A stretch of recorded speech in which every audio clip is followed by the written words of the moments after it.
Uy, grabe to ah. Ang ganda pa nito. 17 inches.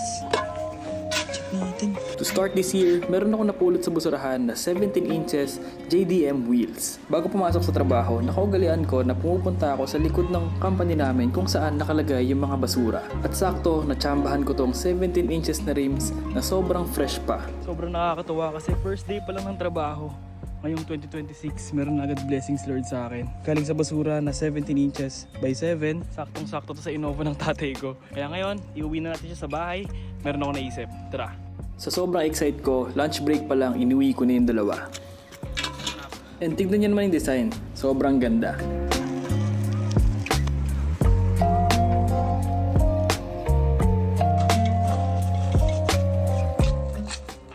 Pagod. So ngayon, nauwi na natin yung dalawa. So lunch break ko lang ngayon, kaya yung dalawa, inuwi ko na para mamayang hapon, after ng trabaho ko, iuwi ko yung dalawa pa.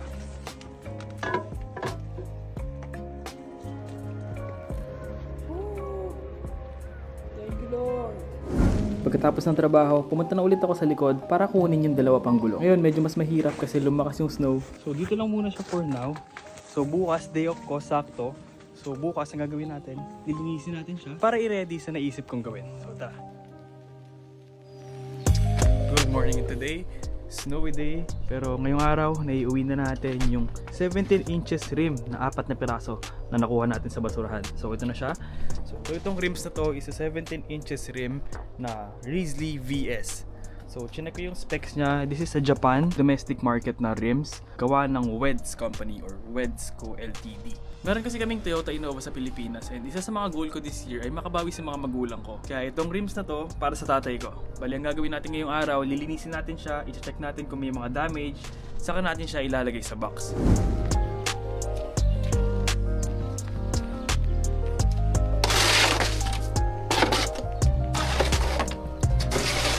So nilatag ko na dito yung mga rims natin na napulot sa basurahan and ngayon i-check ko lang siya isa-isa kung meron ba siyang damage or crack. Yung mga ganito kasing alloy rims medyo prone siya sa crack. So kung may damage hindi natin siya papadala sa Pilipinas pero sana wala. So tara, check natin. So umpisahan natin dito sa rim na to.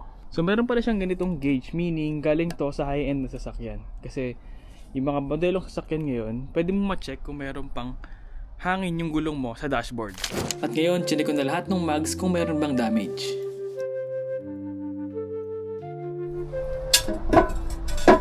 Yes! Walang problema. So tapos ko na i-check lahat ng rims kung mayroong problema and sobrang saya kasi wala talaga siyang problema. May mga minimum scratches lang or yung mga signs of use pero sobrang fresh pa nito. Sa Pilipinas siguro mga worth 20 to 30,000 pa to. I-ready ko lang yung pangbasa natin, yung sabon and nilisin natin siya na maigi bago natin siya i-box. So ang temperature ngayong araw is 4 degrees pero feels like -1 daw. So ang ginawa ko, kumuha ako dito ng balde na may mainit na tubig galing sa loob. Ito yung sabon, bali Joy lang ilaman na ito. Ito, yung panando ko is mangkok. Kasi wala kaming tabo, shower lang kami dito sa Japan eh.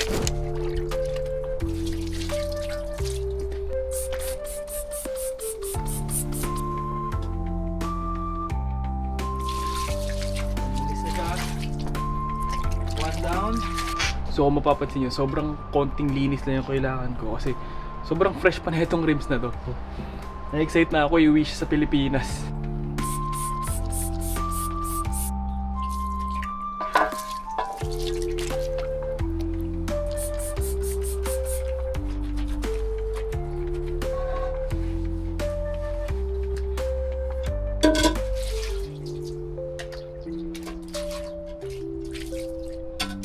So, after ilang minutes ng paglilinis, ito na. Ang napulot natin sa basurahan na 17 by 7 Risley VS na alloy rims. In very mint condition and sobrang excited na ako na ikabit siya sa Toyota Innova. So ngayon, nai-ready na natin siya at bago ko i-box itong mga wheels na to, gusto ko lang i-take yung opportunity na to para sabihin sa inyo yung plano ko this year. So sometime this year, uuwi sana ako ng Pilipinas and isa sa mga plano ko ay pormahan or pagandahin pa yung Toyota Innova namin. So yung Toyota Innova na yun is family car namin, lagi namin ginagamit. Gusto ko siya gawing Japanese style or Japanese VIP car. So sisimulan natin dito sa mga mags na to. So for now kasi yung Toyota Innova na yun is naka Tito build siya. So yung tatay ko kasi yung nagporma nun, and meron pa siyang mga headlight garnish, meron siyang mga flarings na chrome sa gilid. Yung mags niya feeling ko sakto lang bagay, pero parang mas babagay to sa style ng Toyota Innova.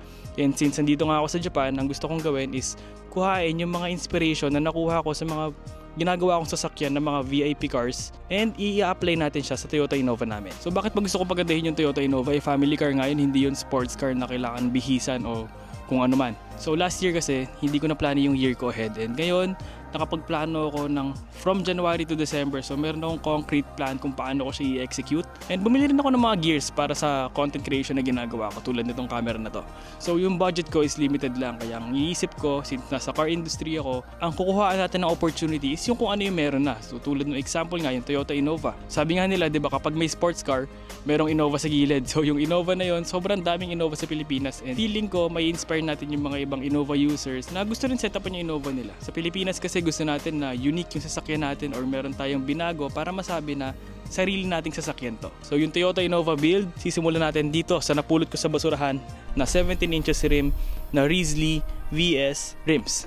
So ibabox natin to, and after 1 month darating siya sa Pilipinas, and pagdating niya sa Pilipinas, pagkakabit natin ng gulong sa kanya, ang una natin gagawin ay dadali natin siya kay Custom Misfits. So ang unang plano ko is lalagyan natin ng air suspension yung Toyota Innova, papafix natin yung fitment niya kay Custom Misfits, ilo-lower natin ng konti, and kung kailangan lagyan ng spacers, lalagyan natin ng spacers. At yung second is pupunta tayo kay Atoy Customs and papalagyan natin ng captain seat yung Toyota Innova. At pagkatapos nun, pupunta tayo kay Nitro Fuse, papalagyan natin ng full exhaust yung Toyota Innova, and malalaman natin kung bakit nga ba importante na kailangan ipa-full exhaust yung sasakyan natin. And ang next natin na gagawin, pupunta tayo kay Dyno Pro para mapa-dyno tune yung Toyota Innova after malagyan ng full exhaust and intake system yung sasakyan. Sa Dyno Pro, malalaman natin kung bakit nga ba kailangan ipa-dyno tune or ipa-tuning yung sasakyan kahit na maganda naman yung takbo niya. Kung mas magiging fuel efficient ba siya or magiging mas malakas pa siya sa gas, malalaman natin doon. Yun lang muna yung mga i-share ko na plano ko for this 2026, and para maging possible yun, kailangan ko ng tulong nyo na ma-share yung video na to para umabot sa mga brand na pinakilala ko kanina. Hindi ko to pinapa-share para makakuha ng sponsorship sa kanila. Kailangan ko lang to i-share para makita nila and magkaroon tayo ng idea kung ano nga ba yung mga reason kung bakit binomodify natin yung mga sasakyan natin. So ito na yung magiging intro ng Toyota Innova